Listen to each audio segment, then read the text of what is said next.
આજે છે 15મી ઓગસ્ટ એટલે કે દેશનો સ્વતંત્રતા દિવસ। ત્યારે આજે ભક્તિ સંદેશની આ સફરમાં માણીશું દેશભક્તિના રંગ। રાજસ્થાનના જેસલમેરમાં કે જ્યાં ભારત પાકિસ્તાનની બોર્ડર આવેલી છે ત્યાં સ્થાપિત છે તનોટરાય માતાનું ચમત્કારિક ધામ। આ ધામ પાકિસ્તાનમાં આવેલ હિંગળાજ માતાનું સાક્ષાત સ્વરૂપ હોવાનું માનવામાં આવે છે। તો આવો આપણે પણ આઝાદી દિને દર્શન કરીએ જવાનોની રક્ષા કરતા તનોટરાય માતાના ધામના। ભારત પાકિસ્તાનની બોર્ડર પર આવેલ છે આસ્થાનું ધામ। 1965ના યુદ્ધનું સાક્ષી છે તનોટરાય માતાનું મંદિર। ભારતીય જવાનો માટે છે આરાધ્ય દેવી। આજે એક એવા ધામના દર્શન કરવા છે જે આવેલ છે ભારત અને પાકિસ્તાનની બોર્ડર પર। આ મંદિર છે રાજસ્થાનના જેસલમેરમાં સ્થિત તનોટરાય માતાનું મંદિર। અહીંથી પાકિસ્તાનની બોર્ડર માત્ર 20 કિલોમીટર જ દૂર છે। આ ધામ બોર્ડર પર આવેલ હોવાથી દેશના જવાનો જ આ ધામમાં સેવા અને પૂજા કરે છે। તનોટરાય માતા એ ભાટી અને ચારણ સમાજના કુળદેવી છે। તનોટરાય માતાનું આ મંદિર જેસલમેરથી આશરે 130 કિલોમીટર દૂર આવેલ છે। તનોટરાય માતા એ હિંગળાજ માતાનું જ એક રૂપ ગણવામાં આવે છે, જેથી પાકિસ્તાનમાં જે હિંગળાજ માતાનું ધામ આવેલ છે તેનું જ સાક્ષાત સ્વરૂપ તનોટરાય માતા હોવાની છે માન્યતા। પૌરાણિક માન્યતા અનુસાર ભાટી રાજપૂત નરેશ તણુરાવે વિક્રમ સંવત 828માં માતા તનોટની મૂર્તિ બનાવીને આ ધામમાં સ્થાપિત કરી હતી।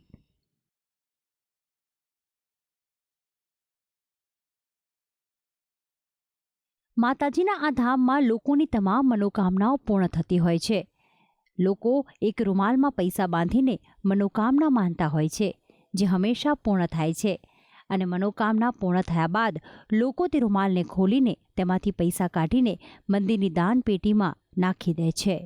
जो यहाँ आता है उनकी सब मनोइच्छा पूर्ण होती है। अब माँ सबका ख्याल रखती है। माँ ही है वो सबसे बड़ी गुरु है। माँ ही है जो सब कुछ अपन को पालनहारा करती है।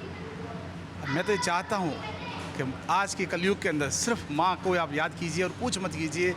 और आप अगर कभी यहाँ आ गए और आपने कुछ भी मांग लिया तो आपका मनोकामना है वो पूर्ण होगा ही होगा।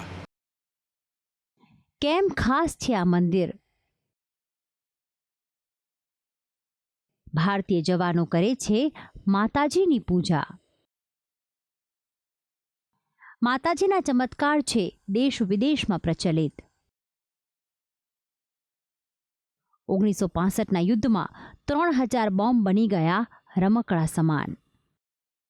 તનોટ માતા ભારતીય સીમા સુરક્ષા બળની આરાધ્ય દેવી છે। સેનાના જવાન જ મંદિરની સંભાળ કરે છે। વર્ષ 1965માં ભારત અને પાકિસ્તાનનું યુદ્ધ થયું હતું। યુદ્ધમાં પાકિસ્તાની સેના તરફથી માતાજીના મંદિરના ક્ષેત્રમાં આશરે 3000 બોમ્બ ફેંકાયા હતા, પરંતુ તમામ બોમ્બ નિષ્ક્રિય થઈ ગયા હતા અને ફૂટ્યા જ ન હતા। એવું કહી શકાય કે માતાજીની કૃપાથી ખતરનાક બોમ્બ રમકડા સમાન બની ગયા। આ મંદિરને કોઈ જ નુકસાન નહોતું થયું। આટલા બોમ્બ મારા બાદ પણ મંદિરની ઇમારત કે ભારતીય સેના કોઈને પણ કોઈ જ નુકસાન નહોતું થયું। ભારતીય સેના અને અહીંના લોકો તેને દેવી માતાનું જ ચમત્કાર માને છે। આ ધામમાં કેટલાક એવા નિષ્ક્રિય થયેલા બોમ્બ પણ મૂકવામાં આવ્યા છે, જે માતાજીના ચમત્કારની સાક્ષી પૂરે છે।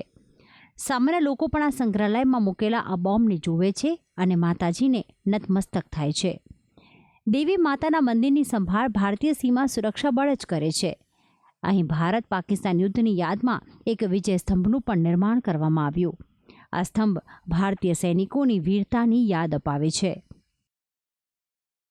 સૈનિકો નિત્ય આ ધામમાં આવે છે અને વૈદિક વિધિ વિધાન સાથે આ ધામમાં સેવા પૂજા કરે છે અને તનોટરાય માતા પણ જાણે સાક્ષાત હાજરા હજુર હોય તે રીતે તમામ જવાનોની દુશ્મનોથી રક્ષા કરે છે।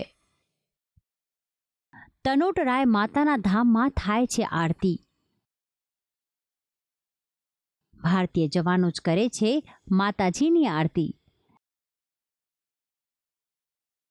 વૈદિક વિધિ વિધાન સાથે કરે છે પવિત્ર આરતી। આ ધામની સૌથી ખાસ વાત છે આ ધામમાં યોજાતી આરતી, જે નિત્ય ભારતીય જવાનો દ્વારા જ કરવામાં આવે છે। આરતી સમયે એક ભક્તિમય માહોલ સર્જાય છે. આ ધામની પવિત્રતા અને અલૌકિકતાના કારણે જ આ ધામની મુલાકાતે દેશ વિદેશથી પર્યટકો આવી પહોંચે છે અને તનોટ રાય માતા સમક્ષ નતમસ્તક થઈને પોતાની મનોકામના માટે પ્રાર્થના કરે છે. पहली बार तनोट माता की आरती देखने आई हूँ. मुझे यहाँ पर आके बहुत अच्छा लगा. बहुत अलग तरीके की आरती थी. मैंने बहुत एंजॉय किया. मंदिर का दर्शन करके बड़ा अच्छा लगा. बहुत मज़ा आया.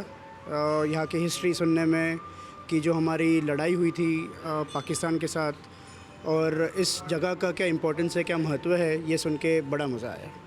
તો દેશના જવાનો માટે તો તનોટ રાય માતા એક રક્ષક સમાન બન્યા છે, જે હર હંમેશ તેમની રક્ષા કાજે તેમને આશીર્વાદ આપે છે. ભક્તિ સંદેશ, સંદેશ ન્યૂઝ.